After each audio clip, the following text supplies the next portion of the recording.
Em cada um dos graus anteriormente descritos, uma certa quantidade de trabalho pessoal é necessária, principalmente do tipo teórico. As ideias básicas da Cabala são transmitidas por meio de preleções de conhecimento, combinadas com importantes símbolos e nomes significativos em hebraico, que devem ser memorizados. Os distintivos no peito dos diversos dirigentes referem-se de várias maneiras à árvore da vida, que de certo modo explica suas funções no templo de iniciação. Cada caminho percorrido e cada grau conseguido tem um chamado distintivo de admissão, que geralmente consiste de uma das várias formas da cruz e de símbolos do tipo suástica, uma pirâmide truncada e etc. A eles são agregados atributos astrológicos e elementais. A maioria desses símbolos possui grande valor e, como eles ocorrem repetidamente, de formas variadas, por meio dos estágios de trabalho pessoal de magia, assumido após o grau de adeptos menor, precisam receber o benefício de um prolongado estudo e meditação. 3 dos primeiros itens de estudo pessoal a serem realizados durante a primeira ordem ou ordem externa, além da memorização dos fundamentos da Cabala, são a prática do ritual do pentagrama com a cruz cabalística, b. a visão dos tátuas, c. a adivinhação pela geomancia e o método simples do tarô descrito por White em seu livro A Chave para o Tarô. O ritual do pentagrama é ensinado ao neófito logo após a sua iniciação, para que possa formar uma ideia de como atrair e entrar em comunicação com as entidades espirituais e invisíveis. Assim como a cerimônia de admissão do neófito contém o simbolismo essencial da grande obra, representando, simbolicamente, o início de certas fórmulas da magia da luz, assim também são os epítomes de todo o trabalho, quanto ao potencial dentro do ritual do pentagrama e da cruz cabalística. Em todo procedimento de magia, isso é fundamental, pois se trata de elevar a consciência humana para as suas próprias raízes da perfeição e da iluminação pelas quais a esfera da sensação e cada ação executada sob sua supervisão são santificadas. Por conseguinte, ele deve preceder cada fase de trabalho de magia, tanto elementar quanto avançado. A rúbrica escrita apareceu anteriormente em meu Árvore da Vida, e agora posso acrescentar uma palavra ou duas a respeito de outras instruções que são oralmente transmitidas ao candidato após a sua admissão. O fator principal para o sucesso desse exercício é o candidato imaginar que sua forma astral seja capaz de se expandir, que cresce continuamente até atingir a semelhança de uma grande figura angélica, cuja cabeça domina a extensão das distantes estrelas do firmamento. Quando essa expansão imaginativa de consciência produz o sentido de que a altura é enorme, com a Terra parecendo um pequeno globo girando embaixo dos pés, então deve idealizar acima da cabeça um raio descendente de luz brilhante. À medida que o candidato focaliza primeiro a cabeça e depois o peito, esse brilho deverá descer até atingir seus pés como feixe brilhante de uma gigantesca cruz de luz. O ato de marcar os ombros direito e esquerdo, vibrando ao mesmo tempo os nomes sefiróticos, traça o feixe horizontal da cruz equilibrando a luz dentro da esfera da sensação. Como já foi mencionado, a grande obra consiste na busca da luz, e esse ritual, executado de maneira verdadeira e completa, conduz à realização dessa obra e à descoberta pessoal da luz. Os pentagramas traçam um círculo purificador e protetor de força, invocado pelos 4 nomes de 4 letras, cada ao redor dos limites da esfera pessoal. E os arcanjos são chamados por vibração para agir como grandes influências estabilizantes. O estudo dos diferentes tipos de adivinhação pode parecer difícil de compreender em uma ordem que se propõe a ensinar métodos de desenvolvimento espiritual. Sem dúvida, muitas pessoas ficarão um tanto perplexas a respeito. Em geral, dizem que a adivinhação se refere exclusivamente às artes ocultas inferiores, para a leitura da sorte e o prognóstico do futuro. Entretanto, no que se refere à ordem, o uso principal desses métodos práticos é que eles estimulam, como poucos exercícios, as faculdades de clarividência, imaginação e intuição.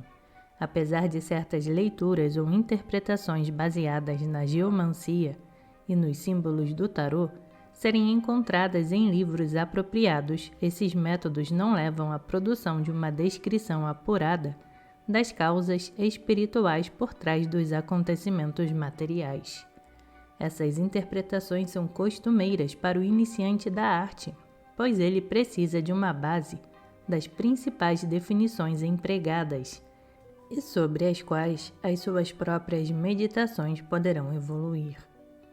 Na prática, as descrições textuais servem tão somente como uma base para trabalhar as faculdades interiores, um princípio a partir do qual elas podem ser despertadas. Em resumo, o esforço empregado na adivinhação por meio desses métodos ativa as faculdades intuitiva e imaginativa extensamente.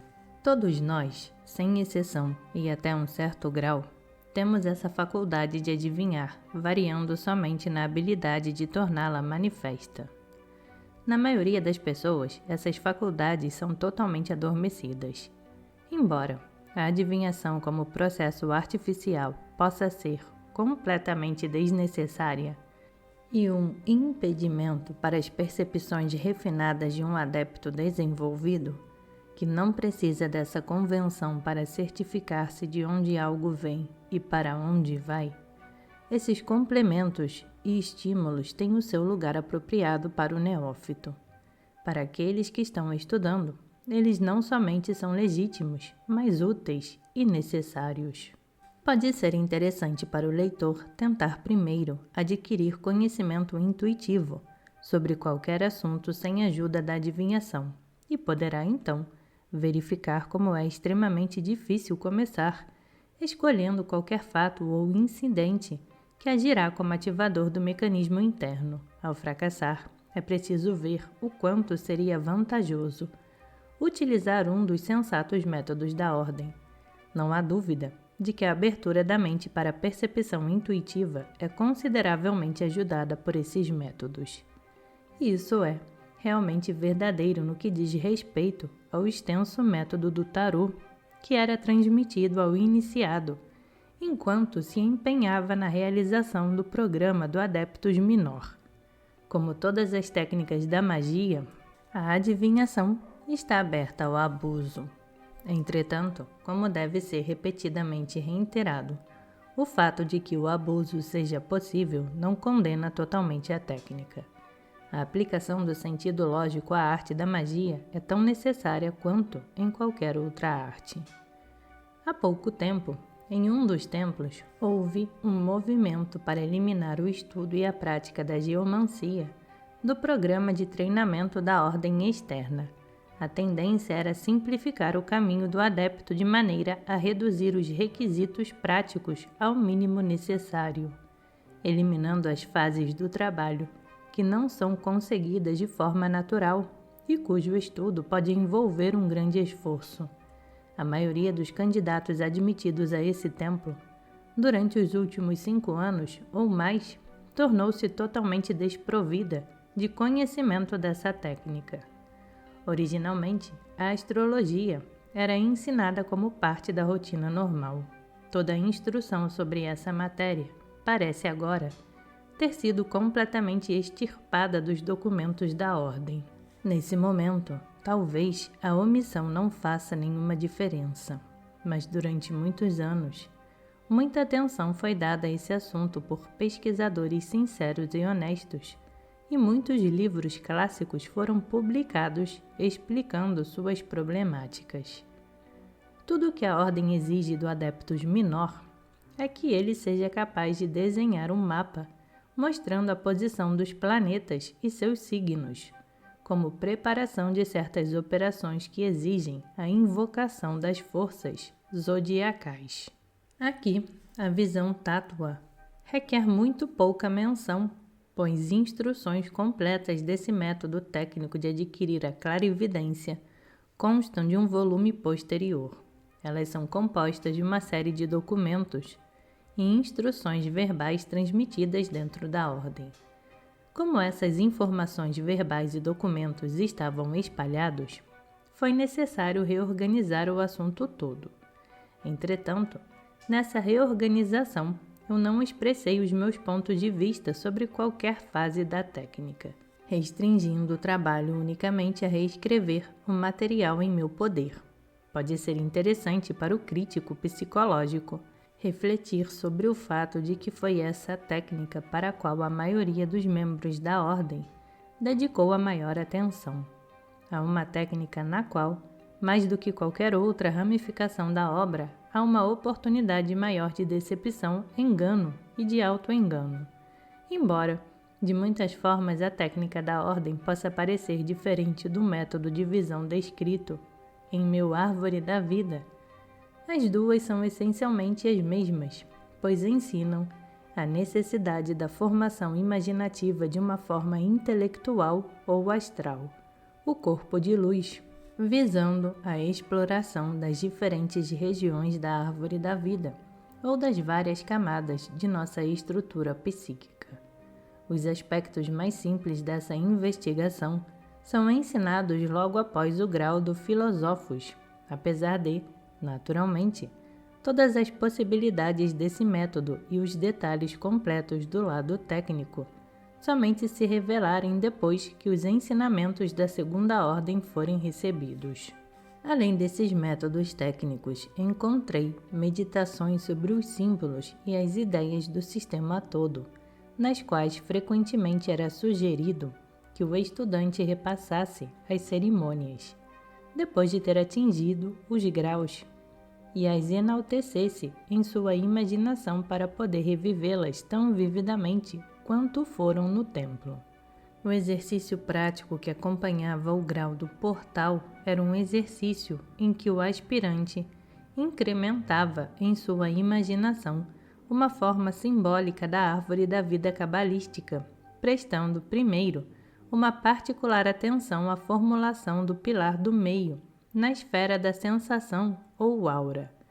Essa última estava concebida como uma forma ovoide de matéria sutil, e a formulação imaginativa das várias sefiró, nela contidas com a vibração dos apropriados nomes divinos, chegavam a abrir de maneira segura e equilibrada os centros psicoespirituais dos quais as sefiró são apenas símbolos. Essa técnica, junto com a chamada fórmula vibratória do pilar do meio, que é um desenvolvimento consequente, eu considero ser um dos mais importantes sistemas práticos utilizados na ordem, apesar de os documentos descreverem-no de forma muito rudimentar e sem detalhes.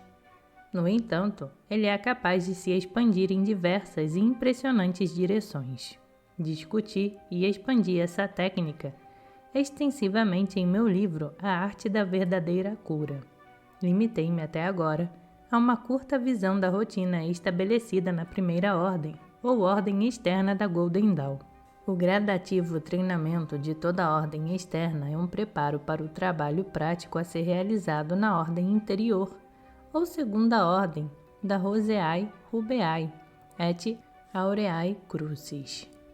A designação do trabalho pessoal de magia parece ter sido deliberadamente adiado até depois da recepção na cripta. Era considerado que a cerimônia formulava um elo entre o aspirante e o seu eugoeides, o eu superior. Essa conexão, servindo como guia e proteção poderosa, a qual é claramente exigida nos trabalhos de magia cerimonial. Como no início de cada operação séria, o iniciado deve elevar-se para o seu gênio superior e divino, para que, por meio dele, possa fluir o poder divino que sozinho é capaz de produzir um trabalho puro de magia. A forma inicial desse elo é um assunto de extrema importância. Detalharei agora o programa de trabalho prescrito na segunda ordem, o treinamento do Adeptus Minor. Consiste de 8 itens distintos e eu cito o seguinte de um compêndio, uma espécie de ordens gerais, ora em circulação. A. Parte 1. Preliminares. Recebam e copiem. Observações sobre a obrigação. O ritual do 5 dentro do círculo é igual ao 6 dentro do quadrado grau. O manuscrito Sigilos da Rosa. O Minutum Mundum. Depois de copiar e devolver os originais, devem estudá-los para se prepararem para uma prova escrita. Também devem organizar junto ao adepto encarregado a prova no templo sobre trabalho prático. Parte 2. Recebam os rituais do pentagrama e do hexagrama. Copiem e estudem. Agora podem sentar-se para fazer uma prova escrita sobre os assuntos e completem A. Preparando-se para serem testados em seu conhecimento prático no templo. B. Parte 1. Implementos. Recebam os rituais da vara de lótus, da rosa cruz, da espada e das armas elementais. Copiem e devolvam-nos. Há uma prova escrita sobre os assuntos acima, ou seja, sobre a construção, o simbolismo e o uso desses objetos e a natureza geral de uma cerimônia de consagração e as formas de invocações.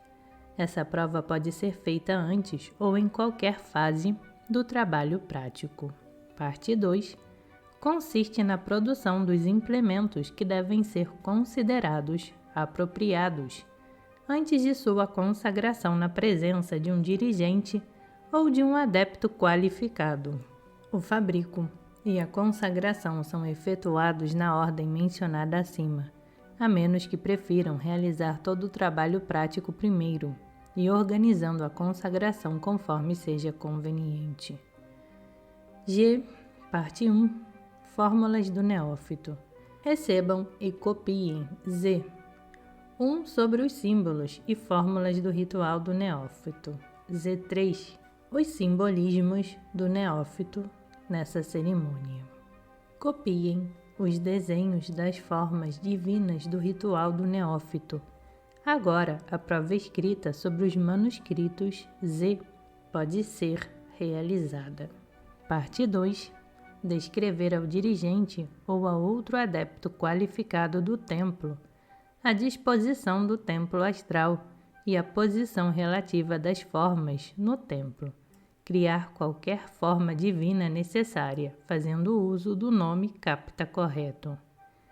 As 3 seções acima, A, B, G, contemplam o curso prescrito para o Zelator Adeptus Minor, o primeiro subgrau. A passagem por essas provas conferia a qualificação para a função de hierofante, isto é, iniciador na ordem externa da Golden Dawn. C. Parte 1. Psíquico. Consiste de uma prova escrita sobre o sistema Tatua, seu método de uso e o relato de uma visão qualquer que tiveram de alguma carta. Parte 2. Consiste em fazer um conjunto de cartas de Tatua, caso não o tenham feito antes, e enviando-o para o exame ao dirigente ou adepto indicado. Levar o examinador em uma jornada Tatua, instruindo como se fosse um estudante e vibrando os nomes apropriados de um símbolo selecionado. D. Parte 1. Adivinhação. Recebam e estudem o sistema de tarô, fazendo anotações dos principais atributos do método interior. Parte 2. Prática. A respeito de uma questão selecionada, seja a sua ou do examinador, desenvolvam uma adivinhação, primeiro por geomancia, e depois pela astrologia horária e em seguida pelo sistema de tarô interior completo e envie um relatório correspondente do resultado. F. Parte 1. Painéis angélicos. Recebam e façam cópias de painéis enoquianos. Ritual do concurso das forças. Ritual da construção da pirâmide, da esfinge. Formas divinas para qualquer quadrado. Uma prova escrita sobre esses assuntos poderá ser realizada agora. Parte 2. Façam e coloquem cores em uma pirâmide para um quadrado. Selecionado e façam uma forma divina e uma esfinge adequadas a ele, passando tudo para um adepto qualificado. Preparem um ritual de uso prático com esse quadrado e na presença de um dirigente ou outro adepto indicado, devem desenvolvê-lo astralmente, descrevendo a visão produzida. Estudar e jogar o xadrez enoquiano e fazer um tabuleiro e um conjunto de peças para ele. E, parte 1, talismãs. Recebam um manuscrito sobre a confecção e a consagração de talismãs. Juntem nomes, sigilos e etc. para um talismã de propósito especial. Façam um desenho dos dois e envie-nos para que um dirigente os examine. Desenvolvam um ritual especial para consagrar ao propósito que têm em mente e organizem um momento com o dirigente para a cerimônia de consagração. H. Consagração e evocação. Uma cerimônia sobre as fórmulas do ritual Z2 deve ser preparada diante do examinador e deve ser por ele aprovada quanto ao método, execução e efeito. Nos templos primitivos, um catálogo de manuscritos era emitido, enumerado por ordem alfabética. Os documentos circulados entre os zeladores, adepto menores. A. Ordens gerais, o programa do trabalho prescrito. B. Rituais inferiores e supremos do pentagrama. C. Os rituais do hexagrama. D. Descrição da vara de lótus e o ritual de consagração. E. Descrição da rosa cruz e o ritual de consagração. F.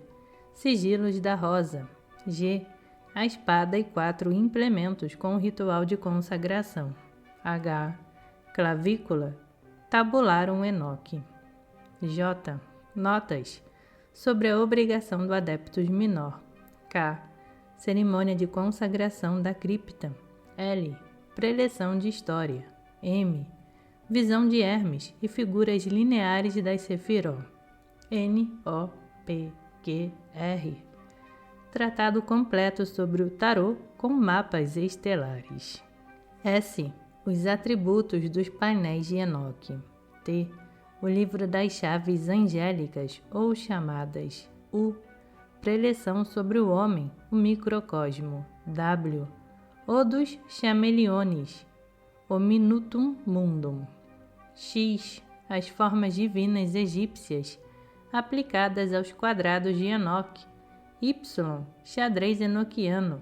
Z. Simbolismo do templo, candidato e ritual do grau neófito. Todos os documentos de A a Z relacionados acima são produzidos nestes volumes, apesar de eu não ter mantido essa ordem particular. As únicas omissões são os documentos referentes às letras H, J, L e parte da M. J consiste simplesmente de um aprimorado comentário sobre a obrigação do adeptus menor, escrito em um ponderado estilo floreado, reminiscente de Eliphas Levi e Arthur Edward White. H. Clavícula Tabularum Enoque. É um manuscrito um tanto extenso, pomposo e arcaico, grande parte repetindo, mas não tão claramente o conteúdo do item S. O livro do concurso das forças. Esse documento é praticamente uma duplicação literal de parte de um extenso manuscrito encontrado na Biblioteca de Manuscritos do Museu Britânico do Sloane, 307. Grande parte de seu conteúdo é medieval e, do ponto de vista espiritual, definitivamente sem fundamento, e não está certamente em concordância com o teor geral do resto do ensinamento da ordem. Ele explica como encontrar metais preciosos e tesouros escondidos, e como afastar deles os guardiões elementais. Trata-se de uma obra inferior, assim como o item L, de maneira que decidi omitir ambos. M tem 2 seções: a visão de Hermes, que eu me proponho a apresentar, e as figuras lineares das Sefiró. Em razão da extrema complexidade dessa última, e como é impossível reproduzir os diversos desenhos geométricos coloridos que acompanham esse manuscrito, este autor considerou ser suficiente mencioná-lo de forma geral, como observação à instrução de imagens telesmáticas. Todo o material descrito acima foi organizado e classificado de uma maneira totalmente diferente. O conteúdo desses volumes de Golden Dawn estará dividido em capítulos e livros, cada um completo em si mesmo, e o material em cada livro é consistente e próprio das partes da técnica da magia a ela pertinente. O índice do conteúdo descreve bem o meu método de organização. É claro que essa exposição pode provocar resultados drásticos, mas acredito que os resultados positivos superarão os eventuais negativos. É certo e inevitável que algumas pessoas descuidadas ficarão machucadas e queimarão seus dedos ao fazer experiências com assuntos não totalmente compreendidos. Entretanto, a culpa será exclusivamente delas, pois as fórmulas da magia exigem um estudo intensivo antes do trabalho experimental. Entretanto, como todas as fórmulas importantes, são apresentadas por inteiro e nada de real importância é excluído, não deve haver motivo para qualquer pessoa se prejudicar. Ao contrário, o benefício proporcionado aos estudantes sérios de magia e de misticismo, que têm iniciativa e se recusam a envolver-se com ordens ocultas corruptas, será imensurável. É a eles que estou me dirigindo. O que estou lhes apresentando é um sistema completo de realização que vocês devem estudar e desenvolver à vontade, aplicando à sua própria maneira. O sistema é completo, efetivo e nobre. Os rituais dos graus, como os reproduzirei, já foram alterados, em alguns casos de maneira não inteligível. Contudo, a eficácia deles é incomparável, pois a parte principal desses rituais de graus, que ensina a arte da invocação, está intacta, de maneira que a insensata redação que eles receberam nos diversos anos anteriores, na realidade não os afetou. O que retirei são alguns itens mais ou menos importantes do conhecimento cabalístico.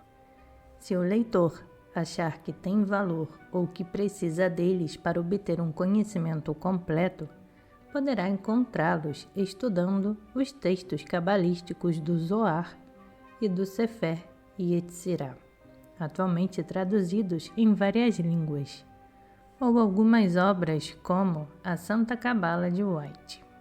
Alterações insensatas ocorreram em outras partes do trabalho da ordem. Atualmente muitas foram restauradas, e acredito que este livro seja uma representação apurada de todo o trabalho da ordem, desde o grau de neófito até o de teóricos adeptos menor. Algumas partes dos manuscritos precisaram ser redigidas, principalmente do ponto de vista literário. Parágrafos inteiros tiveram que ser eliminados, outros foram reduzidos. Frases tiveram de ser esclarecidas. O uso redundante de muitas palavras teve de ser eliminado e uma coordenação geral dos manuscritos foi empreendida. Outras seções, aquelas que tratam extensivamente de talismãs, sigilos, clarividência, geomancia e painéis enoquianos, foram totalmente reescritas para torná-las mais coerentes. Porém, nada de essencial ou vital do teor da magia ou da compreensão de qualquer documento será omitido, alterado ou mudado. Isso eu publicamente garanto e juro.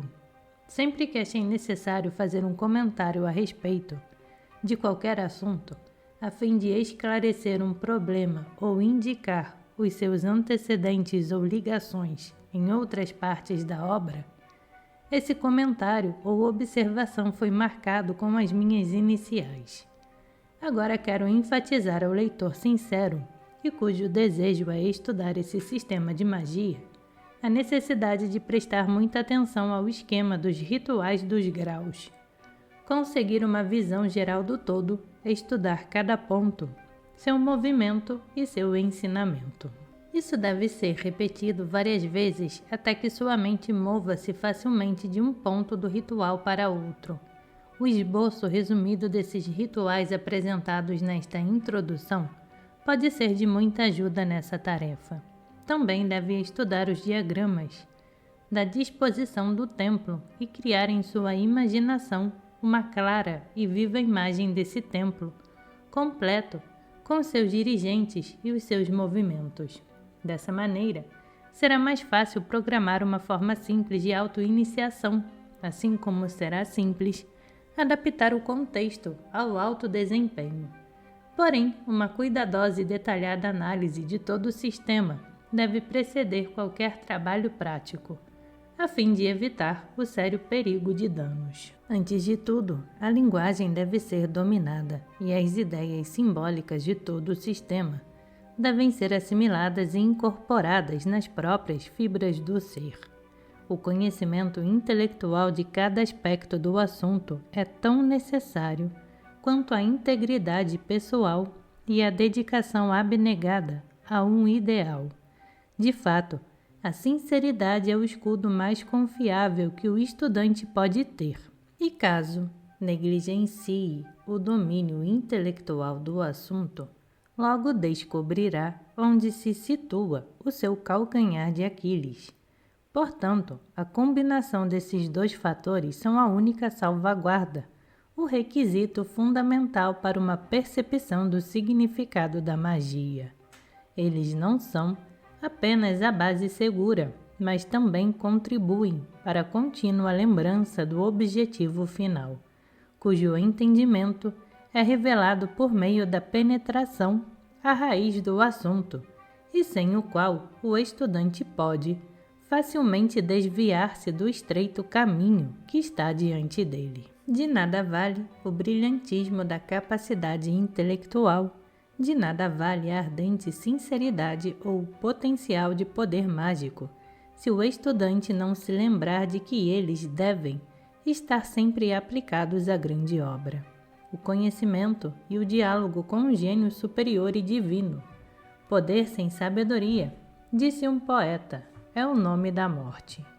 E como Frater DDCF afirma tão corretamente sobre uma frase do trabalho de magia, mas que tem uma aplicação no esquema todo. Saiba que isso não é para ser realizado levianamente, para o seu divertimento ou experiência, visto que as forças da natureza não foram criadas para seu entretenimento ou brinquedo, a menos que execute o trabalho prático de magia com solenidade, cerimônia e reverência. Você será como uma criança brincando com fogo e provocará a destruição de si mesmo. Infringir estas restrições leva aos únicos e reais perigos da ciência divina. Um dos fundamentos do trabalho preliminar é decorar as importantes correspondências e atributos. E isso eu enfatizo como sendo fundamental. O estudante deve estar familiarizado primeiro com o alfabeto hebraico e aprender como escrever os nomes das Sefirot e das divindades nesse idioma. Ele confirmará o seu valor ao abordar o trabalho prático da invocação. É preciso dedicar muito tempo estudando e meditando sobre a imagem da árvore da vida, memorizando todos os importantes atributos, nomes divinos, nomes dos arcanjos, anjos, esferas e elementos.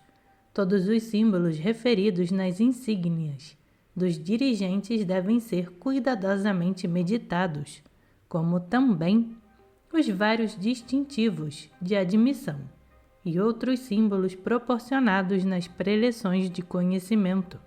Acima de tudo, muito tempo e estudo devem ser dedicados à técnica do pilar do meio e às fórmulas vibratórias dos nomes divinos. O estudante pode facilmente adaptar um cômodo de proporções normais às exigências de um templo. Esse autor conseguiu trabalhar em um quarto de aproximadamente 3 por 2 metros. Os móveis do centro devem ser retirados, deixando o espaço livre para o trabalho. Uma mesinha coberta com um pano preto será suficiente para o altar, e é possível dispensar os 2 pilares, mas deve imaginá-los como estando presentes. Ele poderá achar útil pintar painéis angélicos conforme instruções mencionadas mais adiante, assim como os estandartes do leste e do oeste, colocando-os nos pontos cardeais apropriados de seu templo improvisado.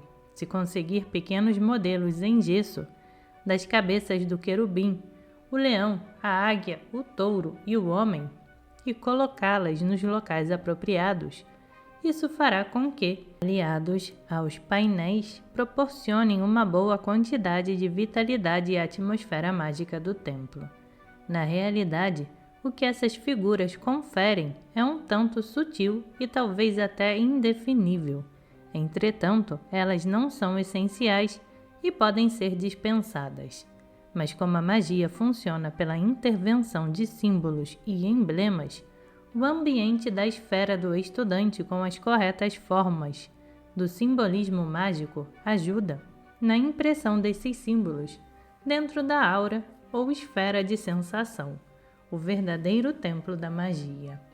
Isso pode ser deixado por conta da engenhosidade e conveniência do próprio estudante após seu estudo profundo dos documentos envolvidos. Um outro assunto que precisa ser comentado diz respeito aos instrumentos. Eu gostaria de tê-los reproduzidos em cores, pois somente dessa forma é possível apreciar seu significado e a parte que eles desempenham nas cerimônias. Mas infelizmente não foi possível. Por conseguinte, eles são apresentados em branco e preto e, obviamente, apenas podem demonstrar uma pequena fração de sua beleza e significado. Eu enfatizo e até imploro para que o estudante sério assuma o compromisso dele mesmo produzir esses instrumentos, pois são simples de fazer e o trabalho e o conhecimento adquiridos, assim como o processo intuitivo estimulado, compensarão o esforço. Se o estudante adotar temporariamente a terminologia ora corrente entre os psicólogos analistas e identificar o eu espiritual latente do homem, com o que é conhecido como inconsciente, que seja então lembrado que esse vasto fluxo subterrâneo de vitalidade, de memória e de inspiração somente pode ser alcançado por meio de um símbolo que, segundo Jung, é a expressão primitiva do inconsciente, enquanto, por outro lado, trata-se de uma ideia que corresponde à mais alta intuição produzida pela consciência. E assim, as armas e instrumentos mágicos são representações simbólicas de eventos psíquicos, de forças inerentes à potencialidade do homem interior, por meio da confecção pessoal, da consagração mágica e do uso contínuo. É possível fazer com que influenciem e estimulem o lado dormente da natureza do homem. É um fato interessante que, na sua prática, Jung encorajava seus pacientes a produzir desenhos simbólicos que, às vezes, eram comparáveis a mandalas orientais. Parece que o esforço empregado na execução desses desenhos tinha o efeito de aliviar o estresse e de desatar nós do inconsciente, e dessa forma realizar o objetivo terapêutico da análise. Por conseguinte, eles não somente eram meios de autoexpressão, como também produziam um efeito fascinante, curador e estimulante de atividade renovada para a psique até então não revelada. Desde que o estudante não seja neurótico ou psicopata, verá técnicas bem parecidas, pois a tradição da magia sempre insistiu em rotinas que fossem seguidas pelo aspirante dessa arte. Ele tinha a obrigação de confeccionar os instrumentos por si mesmo, e quanto mais trabalhosa fosse a tarefa, com todas as dificuldades que tinha à sua frente, tanto mais valor era agregado a esses esforços espirituais, porque esses instrumentos não são apenas símbolos ou expressões de realidades interiores, mas o que é de valor mais prático, a sua real projeção da forma de dentro para fora, ou seja, o desenho e a confecção física desses instrumentos também produzem um efeito. Eles trazem à vida o homem que estava adormecido. Eles reagem sobre o seu Criador, tornam-se agentes poderosos de magia, verdadeiros talismãs de poder. E assim, o ritual afirma que a vara de lótus possui as cores dos 12 signos do zodíaco pintadas em sua haste, e tem em sua ponta a flor de lótus de Ísis. Ela simboliza o desenvolvimento da criação. A vara sempre foi o símbolo da vontade mágica, o poder do espírito em ação. Em sua instrução, a descrição da vara de lótus parece abraçar toda a natureza, as Sefirot, os aspectos espirituais dos elementos e a ação do Sol sobre toda a vida, por um processo de diferenciação. Assim também, a natureza como um todo é a personificação de uma vontade dinâmica, a forma visível e o veículo de uma consciência espiritual. A flor de lótus cresce na escuridão, na sombra das profundezas secretas e através das águas, na eterna procura de desabrochar seus botões em sua superfície à luz dos raios de sol. Assim também é a vontade mágica ou espiritual escondida nas profundezas ocultas da alma do homem, invisível e às vezes desconhecida ou não suspeitada. Ela permanece latente durante toda uma vida. Por meio desses rituais de magia, seus símbolos e exercícios, tornamo-nos habilitados a assistir seu crescimento e desenvolvimento, transpassando as camadas externas do restrito invólucro até a explosão de total florescimento. A flor do espírito humano, o lótus da alma superior. Procure pela flor que desabrocha no silêncio. Ela crescerá, subirá, produzirá ramos e folhas e formará botões, apesar da tempestade e enquanto a batalha perdure. É a flor da alma que desabrochou. Além disso, observe a descrição e o comentário de Jung a respeito de um desenho simbólico apresentado por um de seus pacientes, evidentemente um desenho parecido com a vara de lótus, pois ele diz, frequentemente, a planta é uma estrutura de cores brilhantes e ardentes, e demonstra estar crescendo de um leito de escuridão, carregando os seus botões de luz para a parte superior, um símbolo semelhante à árvore de Natal, o que é altamente sugestivo, e tanto os estudantes de yoga quanto os de magia encontrarão nisso curiosas indicações da universalidade de símbolos convincentes. Resumidamente, os processos e os símbolos mágicos estão recebendo confirmação por meio da psicologia experimental. Resta ao leitor apropriar-se deles. A Rosa Cruz é uma insígnia ou um distintivo que sintetiza um amplo conjunto de ideias, representando em um único emblema a própria grande obra. A reconciliação harmoniosa em um símbolo de diversos e aparentemente contraditórios conceitos. A reconciliação da divindade com a humanidade.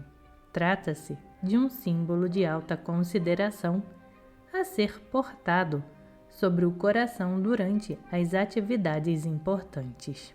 De certa forma, é uma imagem do gênio superior, cujo conhecimento e diálogo o estudante eternamente almeja.